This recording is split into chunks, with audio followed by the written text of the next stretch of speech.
Hello friends, माझ्या चॅनलला तुमचं स्वागत आहे। आज आपल्याला गुळंबा बनवायचा आहे। आता आपल्याला ही कैरी स्वच्छ धुवून सनी आता आपल्याला ही साल काढून घ्यायचा आहे। बघा असं साल काढून घ्यायचं आहे आपल्याला।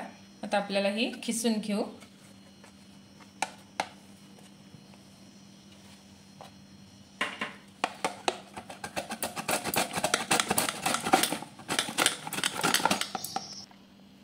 बघा असं आपल्याला खिसून घ्यायचं आहे।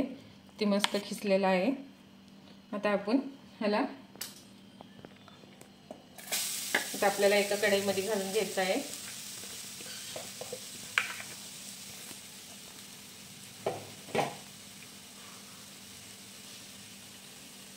एक वाटी कैरीची खिसून घेतलेली आहे।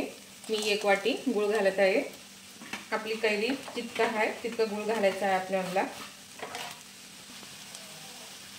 3 लवंग, 1 दालचिनीचा तुकडा। आता आपल्याला चांगले हे मिक्स करून घ्यायचं आहे। पाणी अजिबात घालायचं नाही आपल्याला।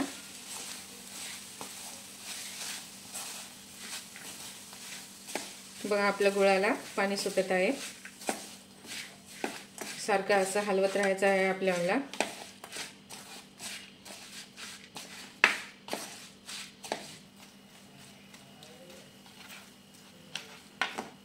बघा किती मस्त पाणी सुटलेलं आहे गुळाला।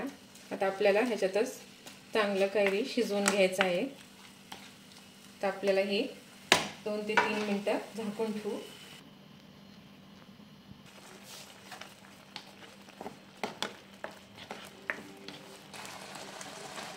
बघा असं आपल्याला चांगलं शिजवून घ्यायचं आहे। बघा आपल्या कैरीला किती मस्त कलर आलेला आहे। तर आपल्याला अजून चांगलं शिजवून घ्यायचं आहे। समजा ही पाणी गुळाचं आटवून घ्यायचं आहे। सारखं असं हलवत राहायचं आहे। अजून 2 ते 3 मिनिटं चांगलं आपल्याला शिजवून घेऊ असं।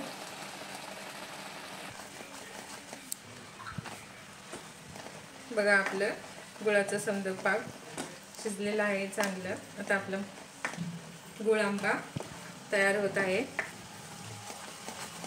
बघा आता आपण गॅस बंद करून घेऊ।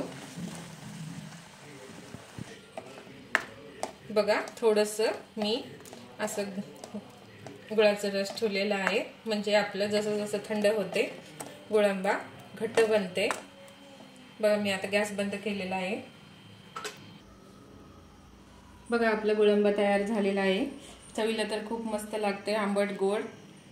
मुलांना ब्रेडला पोळी ह्याच्यासोबत आपल्याला खायला द्यायला येते, डब्याला द्यायला येते।